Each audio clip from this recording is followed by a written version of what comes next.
हिमालय की गोद में बादलों के बीच लिपटे एक प्राचीन पहाड़ पर एक साधु बीते 20 वर्षों से तपस्या कर रहा था।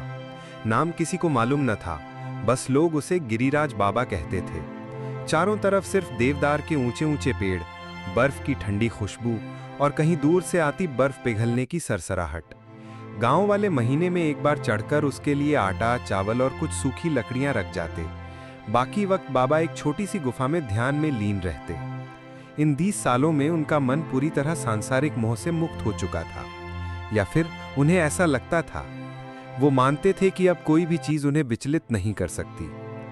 दिन तपस्या में, रात तारों के नीचे और सुबह सूरज के साथ जागकर नदी किनारे स्नान में गुजरती थी। लेकिन किसी भी तपस्वी का असली इम्तिहान तभी शुरू होता है जब उसकी साधना में कोई अनपेक्षित हलचल आए।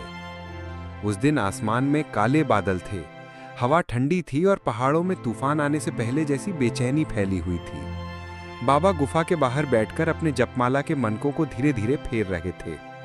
तभी पेड़ों के बीच से एक हल्की सी आवाज आई, जैसे किसी के पांव पथरीले रास्ते पर फिसल रहे हों। बाबा ने पलट कर देखा। धुंध में एक परछाई सी हिल रही थी। कुछ ही पल में वो परछाई साफ होने लगी और सामने थी एक युवती। उसके कपड़े आधे गीले, बाल बिखरे, सांस तेज तेज चल रही थी जैसे घंटों से चढ़ाई कर रही हो। चेहरे पर डर, लेकिन आंखों में अजीब सी चमक। तुम कौन हो? यहां कैसे आई? बाबा की आवाज में कठोरता थी, पर भीतर हल्का सा कौतूहल। लड़की ने कुछ देर चुप रहकर चारों तरफ देखा, फिर बोली, मुझे नीचे गांव में रहना सुरक्षित नहीं था, मैं भागकर यहां आ गई। बाबा जानते थे कि पहाड़ पर यूं आना आसान नहीं है। वो लड़की किसी वजह से ही इतनी ऊंचाई तक पहुंची थी। बाबा, तुम्हें पता है ये जगह साधना की भूमि है, यहां कोई बेवजह नहीं आता। लड़की, मैं बेवजह नहीं आई, मुझे लगा यहां कोई मुझे ढूंढ नहीं पाएगा। बाबा ने उसे ऊपर से नीचे तक देखा। उसके पैरों में चोट के निशान, हथेलियों में छाले और कपड़ों पर मिट्टी और पानी के छींटे। उस रात बाबा ने उसे गुफा के बाहर जलती आग के पास बैठाया और अपने पुराने चोले का एक हिस्सा उसे उड़ा दिया ताकि ठंड न लगे। बाबा खुद को समझा रहे थे, ये केवल दया है, ये केवल दया है।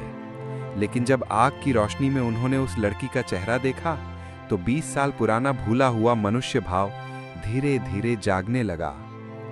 लड़की चुपचाप सो गई, लेकिन बाबा की आंखों से नींद गायब थी। बाहर तूफान का शोर था, भीतर मन का शोर।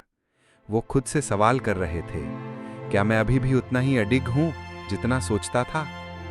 उन्हें नहीं पता था कि आने वाले दिनों में ये लड़की ना सिर्फ उनके जीवन की दशा बदलेगी, बल्कि उनके पाप पुण्य की पूरी परिभाषा भी। सूरज की आखिरी किरणें पहाड़ की चोटियों को सोने जैसा रंग दे रही थीं। साधु का मन अब वैसा शांत नहीं था जैसा 20 सालों से रहा था। वो लड़की जिसका नाम काव्या था, उसके भीतर ऐसी लहरें जगा रही थी जो वो खुद भी भूल चुका था। काव्या अब अक्सर पहाड़ पर आती, कभी जड़ी बूटियों के बहाने, कभी पानी भरने के बहाने और कभी बिना किसी बहाने के। दोनों के बीच शब्द कम, नजरें ज्यादा बोलती। एक रात पहाड़ पर तेज बारिश हो रही थी, बिजली चमक रही थी। काव्या भीगती हुई साधु की कुटिया में आ पहुंची। कपड़े पानी से तर थे, सांस तेज थी। साधु ने बस एक बार उसकी तरफ देखा, फिर न जाने किस अदृश्य शक्ति ने दोनों को खींच लिया। पाप और पुण्य के बीच की जो दीवार थी वो उस रात ढह गई। लेकिन प्रकृति के नियम और समाज के बंधन, ये दोनों बड़ी देर तक किसी को खुली सांस नहीं लेने देते।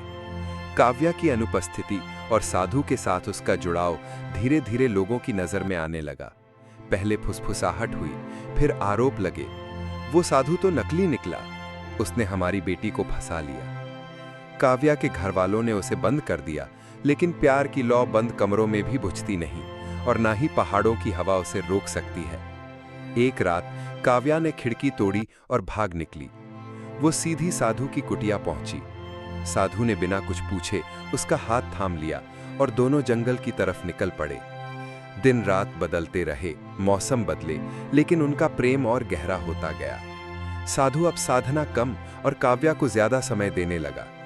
काव्या भी जंगल के जीवन में ढल गई, लकड़ियां तोड़ना, नदी से पानी लाना, जड़ी बूटियां ढूंढना। लेकिन दोनों जानते थे ये सदा नहीं चल सकता। एक दिन साधु को ध्यान करते समय एक दर्शन हुआ। उसे अपने गुरु की आवाज सुनाई दी, तूने जो व्रत तोड़ा है उसका फल भुगतना पड़ेगा। प्रकृति किसी को माफ नहीं करती। एक रात जब काव्या पानी भरने नदी की ओर गई थी, उसने झाड़ियों में कुछ हलचल सुनी। दो परछाइयां उसका पीछा कर रही थीं। वो डर के मारे दौड़ी और साधु के पास पहुंची। साधु समझ गया कि गांव वाले उन पर नजर रखे हुए हैं। अब एक ही रास्ता था, या तो पहाड़ छोड़कर कहीं दूर चले जाएं या फिर सबका सामना करें। सुबह की हवा में अजीब सी बेचैनी थी। कुटिया के चारों ओर परिंदों का चहकना कम और दूर से आती मानवीय आवाजें ज्यादा सुनाई दे रही थी। साधु ने नदी के उस पार धुएं की पतली लकीर देखी। ये धुआं जंगल की आग का नहीं था, ये उन मशालों का था जो इंसान जलाते हैं जब वे किसी को ढूंढने निकलते हैं। काव्या ने डरते हुए कहा, वे आ रहे हैं मुझे ले जाने के लिए। साधु ने उसकी आंखों में देखा, अगर तुझे ले गए तो वो तुझसे तेरा नाम, तेरा सम्मान और तेरा जीवन सब छीन लेंगे। मैं ऐसा नहीं होने दूंगा। दोपहर तक कुटिया के चारों ओर 50 से ज्यादा लोग इकट्ठा हो गए।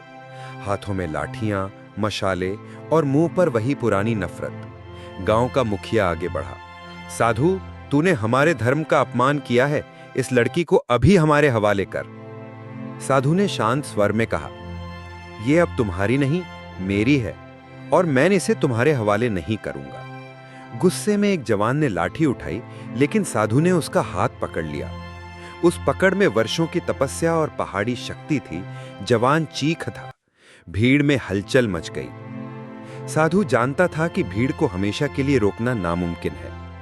उसने काव्या का हाथ थामा और जंगल के भीतर भाग निकला।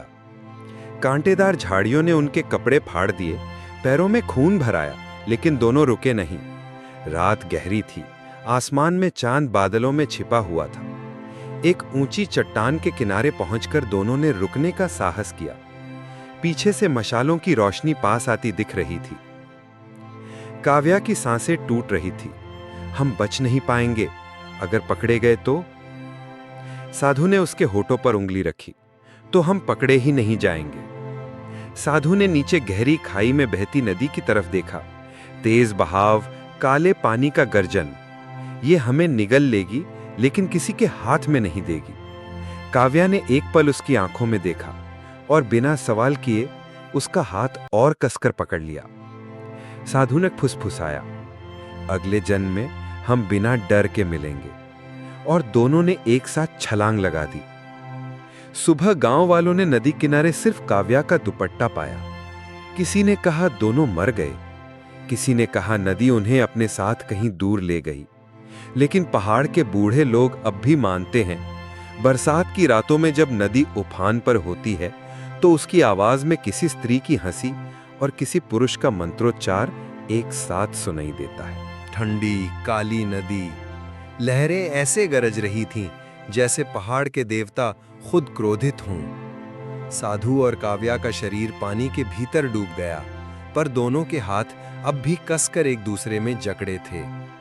एक पल के लिए काव्या ने महसूस किया कि उसका शरीर भारी हो रहा है, सांस टूट रही है। लेकिन तभी एक अदृश्य खिंचाव ने उन्हें नीचे नहीं, ऊपर की तरफ खींचना शुरू कर दिया। आंखें खोलीं तो पाया वे किसी साधारण नदी में नहीं थे। पानी सुनहरे रंग का हो चुका था और चारों ओर मृदु प्रकाश फैला हुआ था। साधु ने धीमे से कहा, यह सरयू नहीं, यह मोक्ष की धारा है। काव्या ने हैरानी से पूछा, यह कैसे संभव है? साधु ने मुस्कुराकर कहा, जब प्रेम सच्चा हो और बलिदान पूरा, तो मृत्यु भी हमें दंड नहीं देती, वो हमें मुक्त कर देती है। जैसे जैसे वे बहते गए, पानी का रंग और चमकता गया। किनारे पर प्राचीन आकृतियां खड़ी थीं, कुछ ऋषि, कुछ देवियां और कुछ ऐसी आत्माएं जिनके चेहरे से तेज निकल रहा था। साधु ने उन्हें प्रणाम किया और काव्या उनके साथ खड़ी हो गई। एक दिव्य स्वर गूंजा, तुमने जीवन में नियम तोड़े, पर स्वार्थ के लिए नहीं, प्रेम के लिए। और प्रेम अगर निर्मल हो तो वह भी साधना बन जाता है। काव्या के माथे पर एक प्रकाश की बिंदी उभर आई और साधु के गले में रुद्राक्ष की एक नई माला बंध गई।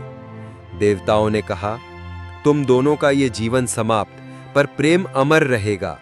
हर उस जन्म में जहां तुम्हारा मिलन कठिन होगा, तुम्हें हम एक संकेत देंगे ताकि तुम फिर एक दूसरे को पहचान सको। अचानक चारों ओर का प्रकाश और तीव्र हो गया। साधु ने महसूस किया कि उसका शरीर हल्का हो रहा है और काव्या उसकी पकड़ से धीरे धीरे छूट रही है। आखिरी बार उसने उसकी आंखों में देखा और फिर सब सफेद हो गया। जब काव्या ने दोबारा आंखें खोलीं, तो वह एक छोटे पहाड़ी गांव में थी। दूर मंदिर में घंटी बज रही थी और एक युवा साधु सीढ़ियां चढ़ रहा था। वो ठिठक गई। उसकी आंखें वही थीं। कहते हैं पहाड़ के जंगलों में अब भी एक पुरानी कुटिया है जिसके बाहर जंगली फूल हमेशा खिले रहते हैं। वहां जो भी जोड़ा जाता है उनका बंधन जीवन भर अटूट रहता है।